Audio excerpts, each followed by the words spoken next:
कांग्रेस न होती तो इमरजेंसी का कलंक न होता।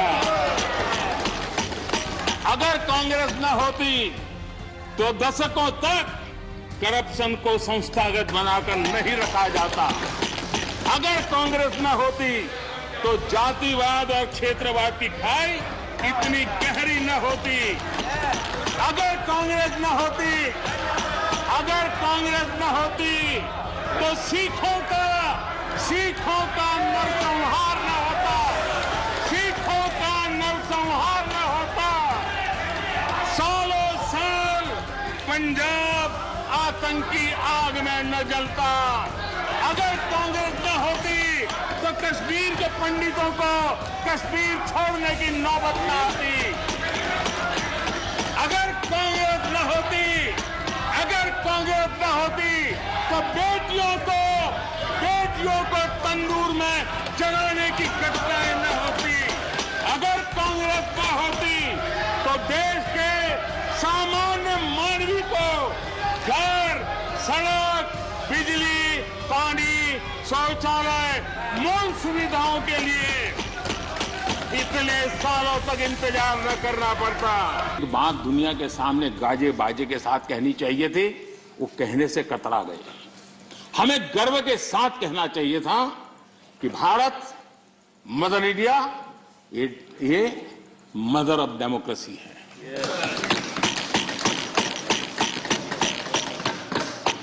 डेमोक्रेसी डिबेट ये भारत में सदियों से चल रहा है। और कांग्रेस की कठिनाई ये है, डायनेस्टी के आगे उन्होंने कुछ सोचा ही नहीं जो उनकी परेशानी। और पार्टी में जो डेमोक्रेसी की बात करते हैं ना, वो जरा समझे, भारत के लोकतंत्र को सबसे बड़ा खतरा परिवारवादी पार्टियों का है, ये मानना पड़ेगा।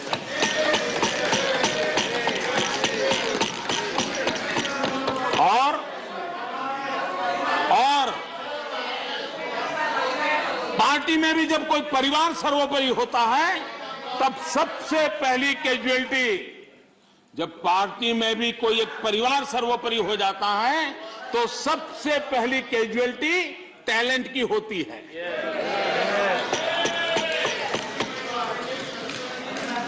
देश ने अरसे तक इस सोच का बहुत नुकसान उठाया है।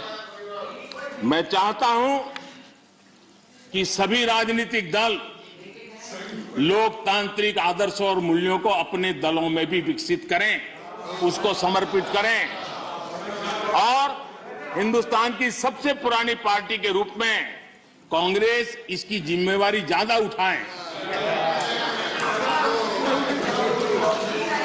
आदरणीय सभापति जी, यहां पर यह कहा गया कि कांग्रेस न होती तो क्या होता।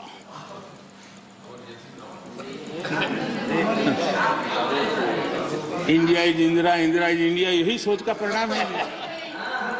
आदरणीय सभापति जी, मैं जरा बताना चाहता हूं, यह कहा गया है, मैं सोच रहा हूं कि कांग्रेस ना होती तो क्या होता, क्योंकि महात्मा गांधी की इच्छा थी। क्योंकि महात्मा गांधी को मालूम था कि इनके रहने से क्या क्या होने वाला है, और इन्होंने कहा था पहले से इसको खत्म करो, इसको बिखेर दो। महात्मा गांधी ने कहा था। लेकिन अगर ना होती महात्मा गांधी की इच्छा के अनुसार, अगर हुआ होता, अगर महात्मा गांधी की इच्छा के अनुसार कांग्रेस ना होती तो क्या होता? लोकतंत्र परिवारवाद से मुक्त होता। भारत विदेशी चश्मे के बजाय स्वदेशी संकल्पों के रास्ते पर चलता। अगर कांग्रेस न होती तो इमरजेंसी का कलंक न होता। अगर कांग्रेस न होती तो दशकों तक करप्शन को संस्थागत बनाकर नहीं रखा जाता। अगर कांग्रेस न होती तो जातिवाद और क्षेत्रवाद की खाई इतनी गहरी न होती। अगर कांग्रेस न होती तो सिखों का नरसंहार न होता, सिखों का नरसंहार न होता। सालों साल पंजाब आतंकी आग में न जलता। अगर कांग्रेस न होती तो कश्मीर के पंडितों को कश्मीर छोड़ने की नौबत न आती। अगर कांग्रेस न होती तो बेटियों को तंदूर में जलाने की घटनाएं न होती। अगर कांग्रेस न होती तो देश के सामान्य मानवी को घर, सड़क, बिजली, पानी, शौचालय, मूल सुविधाओं के लिए इतने सालों तक इंतजार न करना पड़ता। आदरणीय सभापति जी, मैं गिनता रहूंगा। खड़गे जी आपने भी 1 घंटा बोला। You are leader of the opposition, please understand. आदरणीय सभापति जी, 1 hour 6 minutes पद्धति नहीं है। आदरणीय सभापति जी, कांग्रेस जब सत्ता में रही देश का विकास नहीं होने दिया। अब विपक्ष में है तो देश के विकास में बाधा डाल रही है। अब कांग्रेस को नेशन पर भी आपत्ति है, नेशन पर आपत्ति है। यदि नेशन इसकी कल्पना गैर संवैधानिक है तो आपकी पार्टी का नाम इंडियन नेशनल कांग्रेस क्यों रखा गया?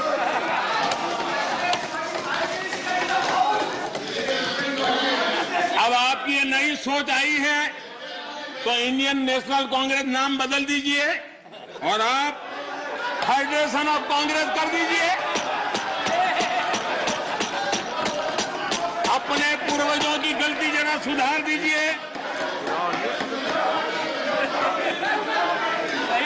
आदरणीय सभापति जी, आदरणीय सभापति जी,